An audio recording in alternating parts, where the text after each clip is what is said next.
विद्यार्थियों, good morning. आपके अपनी ऑनलाइन क्लास में आप सबका स्वागत है।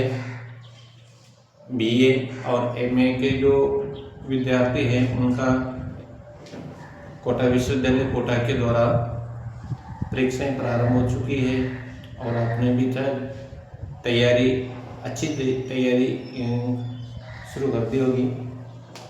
तो अपन आज इम्पोर्टेंट क्वेश्चनों को हल करते हैं।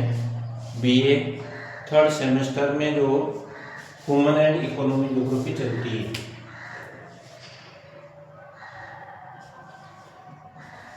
बीए सेमेस्टर थर्ड में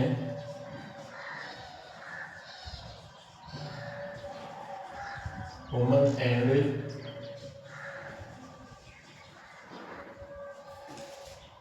इकोनॉमिक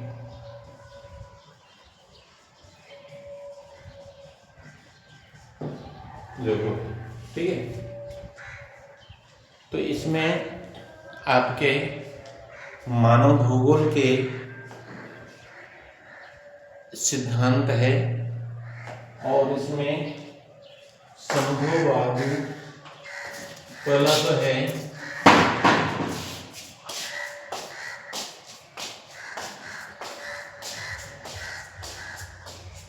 निश्चयवाद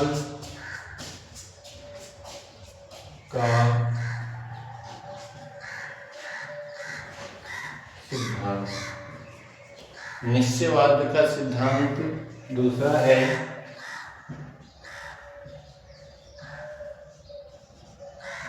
संभववाद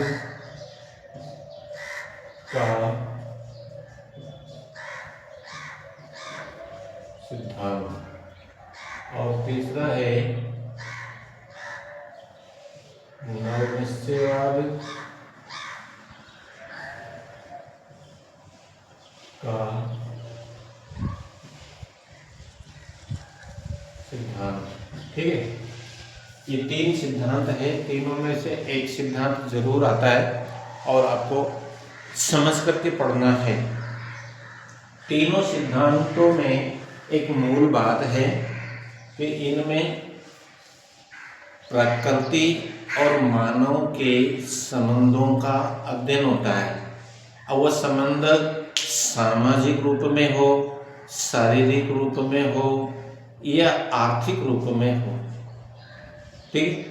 तो ये से मानव का व्यवसाय एक तरह से प्रकृति से प्रत्यक्ष अप्रत्यक्ष रूप से किस प्रकार से जुड़ा हुआ है और उसी के आधार पर मानव का और प्रकृति का दोनों का संबंध किस प्रकार से विकसित होता है।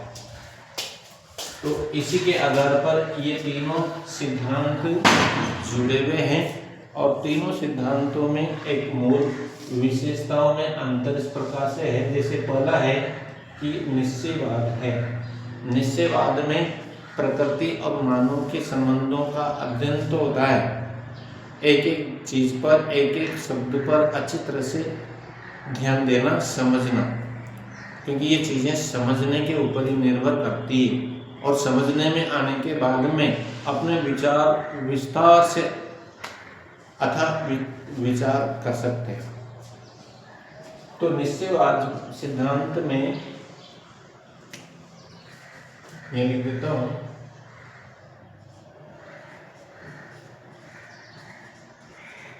निश्चयवाद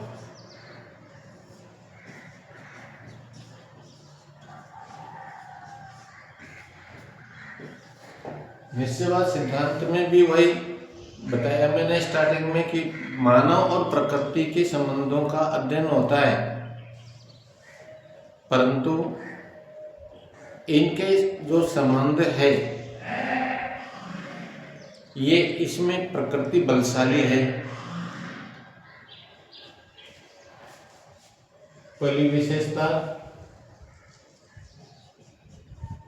मानव व प्रकृति के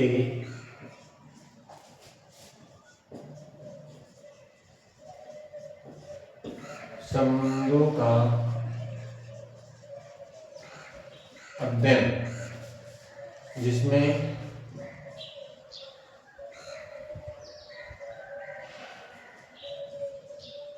मानव का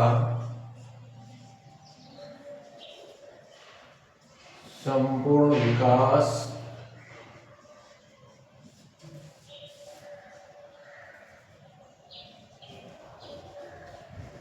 प्रकृति पर निर्भर है। मानव का संपूर्ण विकास, उसका शारीरिक विकास हो, उसका आर्थिक विकास हो, उसका राजनीतिक विकास हो, उसका सामाजिक एवं सांस्कृतिक विकास हो, कोई सा भी विकास हो, वहाँ की स्थानीय प्रकृति पर निर्भर है। प्रकृति वहाँ की जिस प्रकार का आदेश देती है उसी के अनुसार उसका वह विकास अपना क्रियाएं संपन्न करता है और अपना विकास करता है। इसका मतलब यह है। और इसमें निश्चयवाद सिद्धांत को जो विकसित करने में जो सहयोग है, इनमें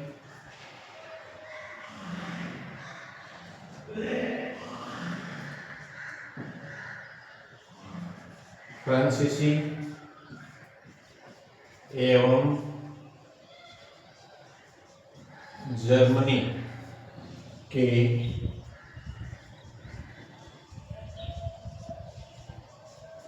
भौगोलिक वेताओं का इसमें सहयोग है। जर्मनी और फ्रांसीसी भौगोलिक वेताओं का सहयोग है, जिसमें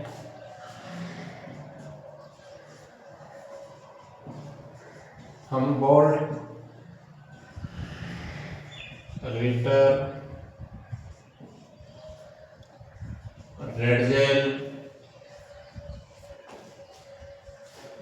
और रेडजेल की शिष्या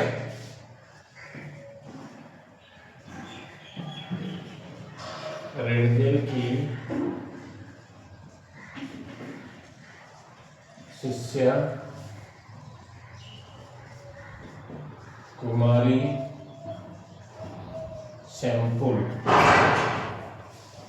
शैम्पुल अमेरिकन है।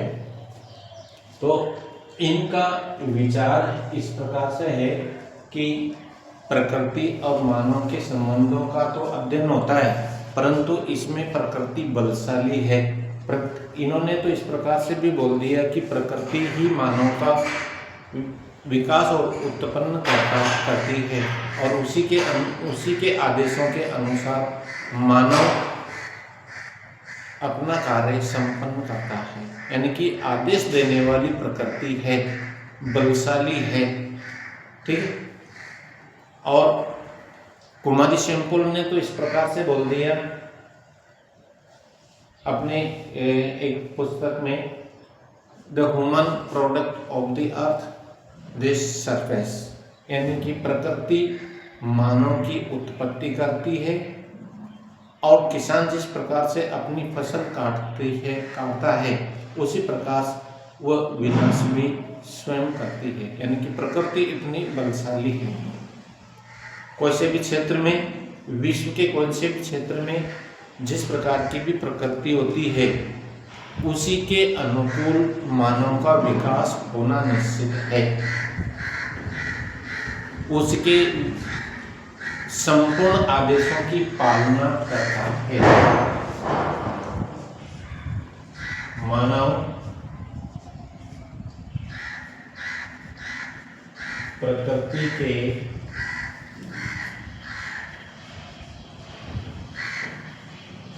आदेशों की पालना करता है। ठीक। तो संपूर्ण रूप में, उदाहरण के रूप में देख लो, एक दो उदाहरण भी देना उसमें। जैसे पहाड़ी ढलानों पर निवास करने वाली जनजातियां, उनका शारीरिक विकास इस प्रकार से वहाँ की प्रकृति के अनुकूल विकसित होता है और आनुवंशिकी रूप में उनका विकास उसी प्रकार से होता रहता है। और अपन दूर से देखते ही पता लगा लेते हैं कि ये वहाँ का रहने वाला है। तो वहाँ की प्रकृति के अनुकूल ही वहाँ के लोगों की शारीरिक बनावट विकसित हो जाती है।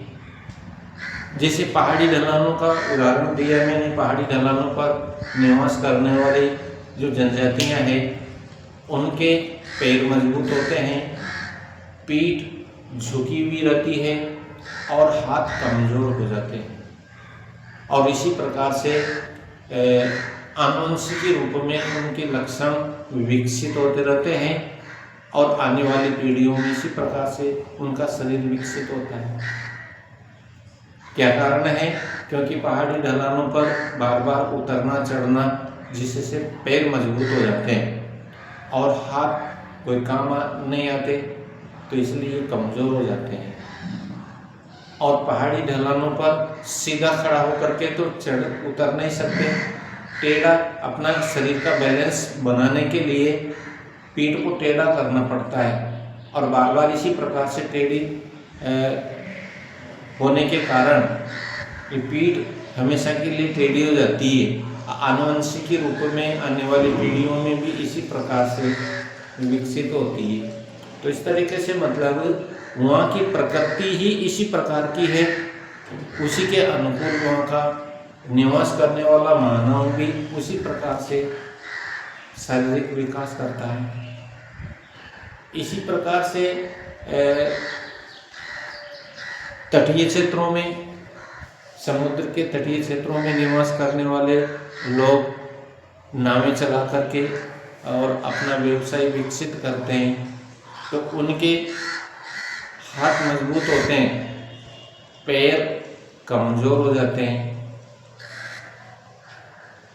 तो क्या कारण है? क्योंकि नाव को चलाने के लिए वो खेना पड़ता है ना, नाव को आगे बढ़ाने के लिए, तो उससे हाथ मजबूत हो जाते हैं, पैर काम नहीं आते, कमजोर हो जाते हैं, चतुर और चालाक होते हैं। तो इस तरीके से मतलब एक वहाँ की प्रकृति की अनुकूलता में ही उनका शरीर ढल जाता है। आपने एस्किमो जनजाति के बारे में पढ़ा होगा, ध्रुवीय क्षेत्रों में निवास करने वाली एस्किमो जनजाति, जहाँ पर हमेशा धरातल बर्फ से ढका हुआ रहता है, तो उनका आर्थिक विकास, शारीरिक विकास बिल्कुल सफ़ेद चमड़ी का रंग होता है। क्या कारण है? तापमान की कमी। और उनके घर बर्फीली चट्टानों से बनाए जाते हैं। बर्फीली चट्टानों से बनाए जाने के कारण, क्योंकि वहाँ पर वातावरण इसी प्रकार का है, तो उसको क्या बोलते हैं? इग्लू। इग्लू के नाम से जाना जाता है। तो इस तरीके से मतलब इनमें बहुत सारी आपकी जनरल नॉलेज भी निकलती है। क्वेश्चन इसी प्रकार से बन करके आते हैं। वर्तमान में तो आपके सामने परीक्षाएं हैं, उन परीक्षाओं की अच्छी तैयारी करो, विस्तार से अध्ययन करके समझ करके पढ़ो, ताकि इनके बारे में समझने के बाद में विस्तार से अपने विचार भी रख सकें। और अपने विचारों से ही रखने पर ही वह चेक करने वाला समझ लेता है कि हाँ, ये इसने समझ करके लिखा है और इसके बारे में जानता है। ठीक है, तो इस तरीके से संभववाद सिद्धांत अलग प्रकार से है। इसमें प्रकृति में दूसरे नंबर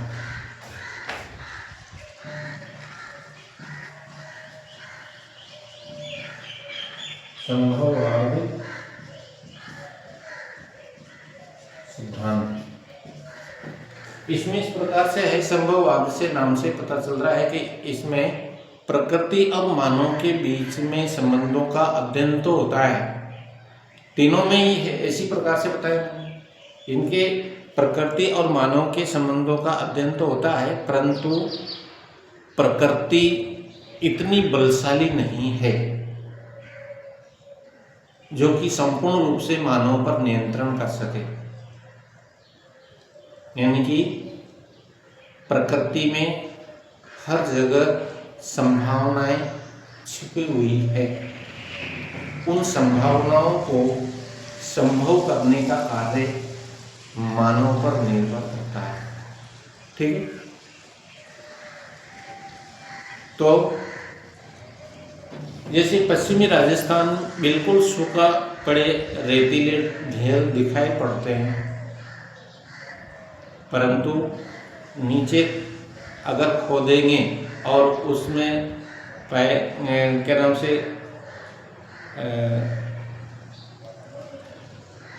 कितने प्रकार के खनिज तत्व, तेल के कुएं छुपे पड़े हैं, अगर आवश्यकता बढ़ेगी तो उनको, उन संभावनाओं को भी संभव करने का कार्य कर सकते हैं और अपना आर्थिक विकास कर सकते हैं।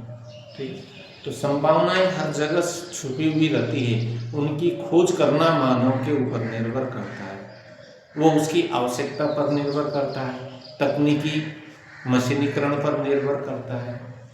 ठीक है, तो आप बताया ना कि आवश्यकता आविष्कार की जननी है, इसलिए पूर्ण रूप से प्रकृति बलशाली नहीं है, मानव भी इस प्रकृति में छुपे हुए खनिजों को, छुपे हुए संसाधनों को अपने अनुकूल ढाल सकता है और प्रकृति के स्वरूप को बदल सकता है। ठीक है, इस प्रकार का अध्ययन संभव हद में किया जाता है।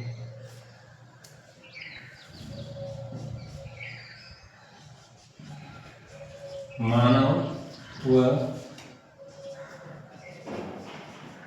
प्रकृति के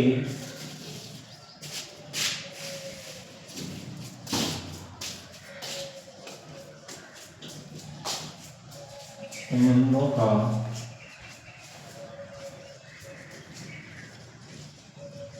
अध्ययन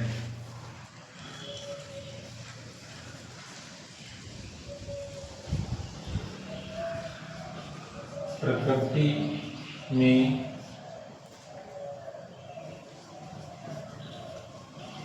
हर जगह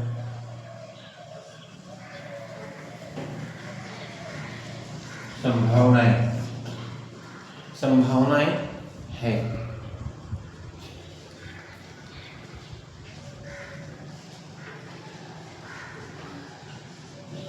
इसमें प्रकृति और मानव